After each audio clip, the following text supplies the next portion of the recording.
What's up, everyone? Back for another beer review, and today I'll be reviewing yet another beer from the Dogfish Head Craft Brewery, and they're headquartered in Milton, Delaware, and this is their Triple Decadence World Wide Stout. So this is an Imperial Stout, and on the side of the label it says, celebrating 30 years of goodness, this legendary Imperial Stout is aged in Palo Santo wood tanks, Dogfish Head, Let's Get Lost whiskey barrels, and Samuel Adams Utopias barrels. It comes in at 15% alcohol by volume, 60 IBUs at the time of review. This bottle is approximately 7 weeks old. So I'm super stoked for this beer for a couple reasons. Number one, it's a variant of World Wide Stout. They usually release a new variant every single year, and they're celebrating their 30th anniversary, and they're doing so in style. This is a blend of 3 different World Wide Stout beers aged in different barrels. So you got the Palo Santo wood barrels, then you have the Let's Get Lost whiskey barrels, and then the Samuel Adams Utopias barrel version of World Wide Stout. They blend them together, and you got this beer. Also, today is Thursday, November 6th of 2025. It's International Stout Day, so I thought, why not review this one and post it on that day? So anyway, I'm going to crack this one open. We're going to get into it. I will say I've only seen one other person review this on YouTube, a very good friend of mine and fellow beer tuber, as I almost drop everything, Kyle over at No Hype Beer Reviews. He was the one that ended up reviewing this one, and I did watch it because I didn't know when I get my hands on it.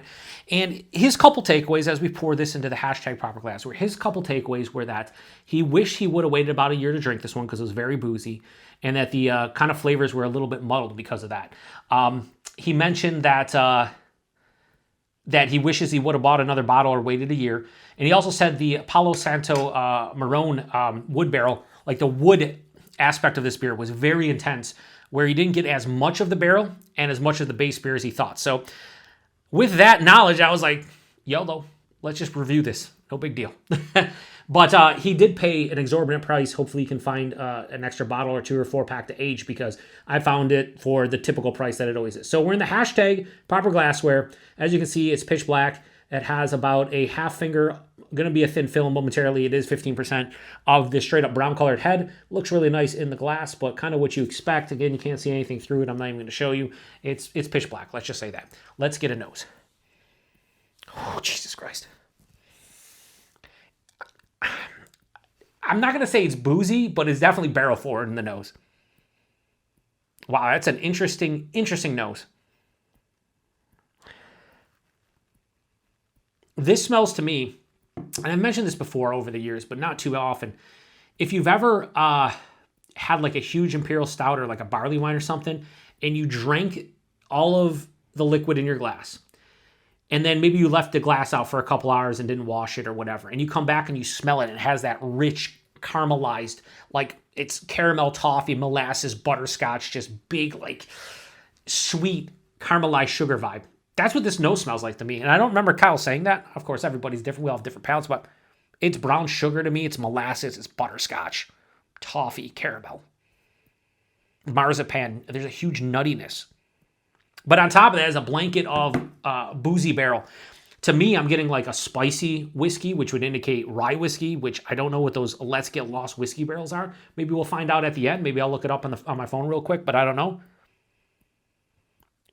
I always have, Utopias always gives me this like maple kind of like fruitiness. I'm getting a little bit of that.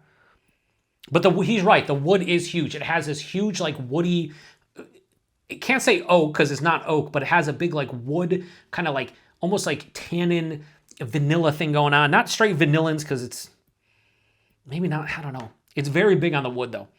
Very like a tannic wood. Like almost like, and I don't know if I've ever said this, but you know the popsicle sticks you put on, and I've said this before in reviews where it's like the popsicle stick on the tongue after you're done eating the popsicle. It's kind of like that, but in the aroma. A little bit of like roasted malt, chocolate. Yeah, this smells like a huge beer, because it is. Let's get into it. Cheers, everybody, and happy International Stout Day.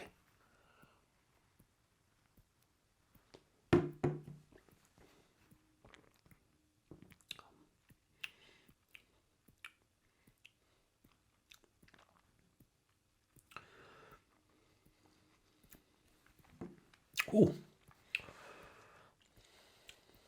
Wow. All right, let me go back in.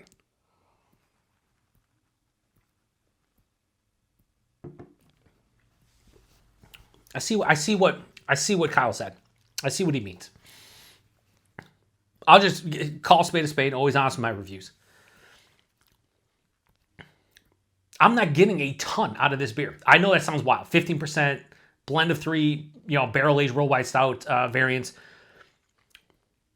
It's just like, it is so tannic and woody on the palate. It's insane to me. After 2 sips, I literally have almost no saliva left in my mouth. That's how dry this beer is, how tannic it is, how woody it is. All right, let's go body mouthfeel, because this is a weird one.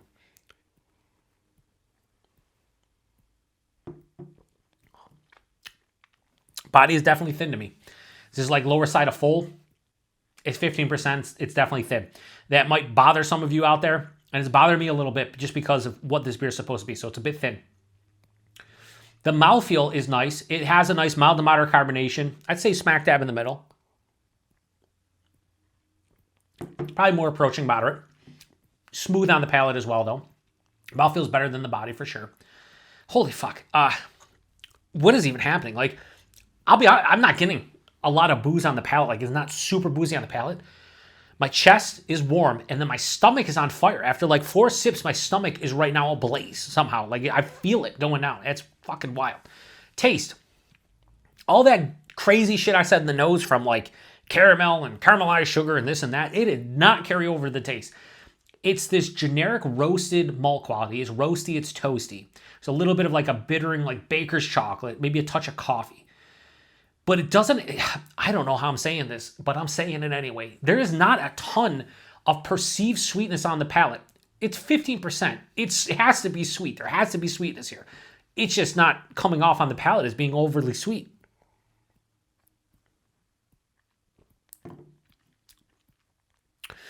There's like a hint of like a sweet chocolate right at the forefront, and that just dissipates. So again, roasty, toasty, bittering chocolate, coffee, a little bit of sweet chocolate. As it passes through, it's really the barrel coming out, but it's the barrel. It's not the spirits. It's not the Let's Get Lost whiskey barrels, and it's not the Utopias. To me, it's the Palo Santo Marron barrels. It is huge, woody. Again, I would say generically oak if I didn't know it was Palo Santo, but like it has this big woody characteristic. It's super tannic, like higher side of high tannic. Like it is firmly, unbelievably tannic on my palate. It's almost like I have fucking 6 popsicle sticks on my tongue at once. It's just, and it's so tannic, it's so dry. It kind of starts on the finish and then just pushes everything to the front of the palate. Where after I'm done taking a sip, my entire palate is devoid of saliva and has this tannic, woody feeling to it. It's a little bit of an underlying vanilla. Excuse me.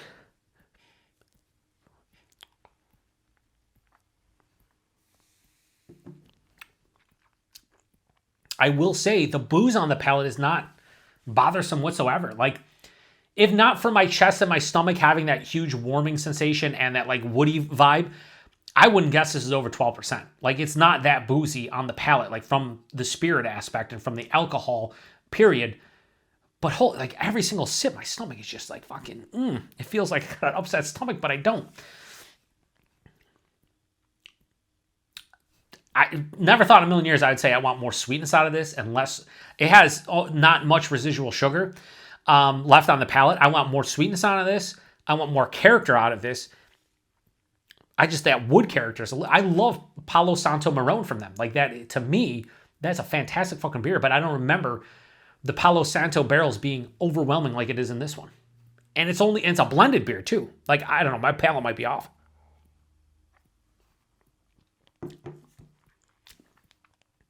This is a good but not great beer. I see potential in aging this, but I do wish right from the get-go, right from the rip, relatively fresh, this would be hitting me in the feels a little bit more. Man, I was anticipating this to be just absolutely delicious. I was hoping Kyle was having an off day with his palate, or maybe, we have a differing opinion on this one, but I'm kind of there with him where, like, This needs, I would actually go, this needs more than a year. This probably needs 2, 3, 4, 5 years for me. For that wood, I don't even know if that wood kind of quality would settle down for me. I could get past that wood character if this had all the characteristics I was getting in the nose, that caramelized sugar, caramel, toffee, butterscotch, molasses, marzipan, all this stuff, right? It really didn't carry over the taste. And I think that's the biggest issue with me is that, like, I don't really get a good base beer. It's just generic roasty toasty, a little bit of chocolate, coffee, and that's it. And I think the base beer is superior to a lot of the variants. There's been a couple of variants where I think it's right there with the base beer, but all right, one more sip, and I'm going to lock in a rating.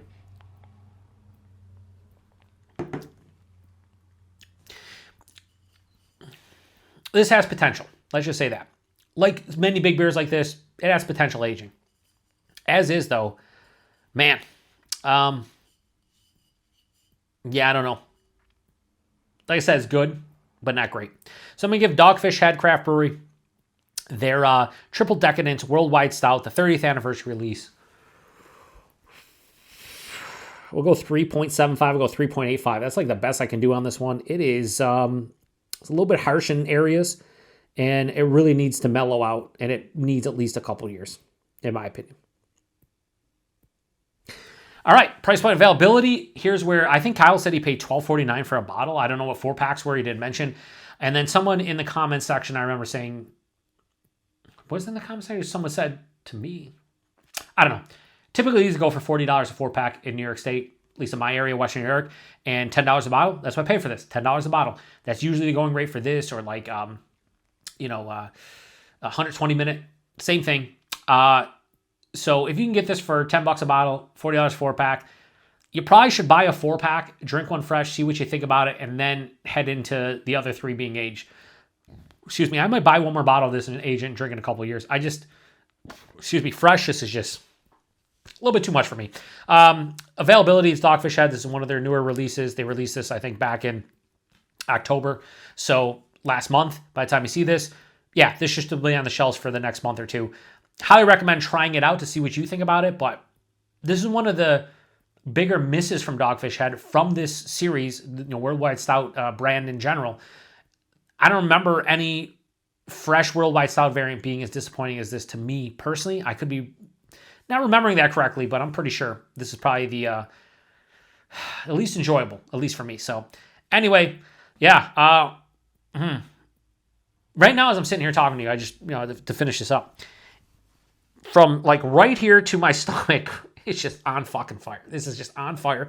There's nothing on the palate though. There's no booziness, no ethanol, like no vapors, nothing into the nose, nothing like, ooh, are you breathing fire? It's all in the chest and into the stomach for me. But the palate doesn't have a ton of flavor, which I'm still dumbfounded because of the blend and Dogfish Head in this beer. It's just like kind of dulled down. So we'll see if aging improves this, but I'm skeptical. We'll see. Anyway, if you've had this one before, please post in the comment section. Hopefully everybody out there is enjoying their International Stout Day. I don't do a lot of these, like I'm going to post because there's so many fucking beer days, like, Saison Day and this day. And there's a lot of them, right? But I just so happened to remember that this was a thing about a week ago. I was like, all right, I'll review this for Stout Day. And here we are. And I wish I would have went to something else. It is what it is. Shutting this one down. Appreciate it. To the next one. Cheers. Oh yeah, hang on. I talked about the balance and whatnot, right? It does have like a mild to moderate bitterness on the finish, but it's more dry than bitter. And then again, there's not a lot of residual sweetness, and there's not a ton of sweetness up front, which boggles the mind at 15% that there's not a lot of sweetness in this beer. I would have thought this would be too sweet, potentially. And it's not. It's too dry. And it also has a decent bitterness. So this is not really balanced. It leans more dry than anything. And I would have never thought in a million years picking up this bottle, drinking it, I'd be saying that here we are. Cheers.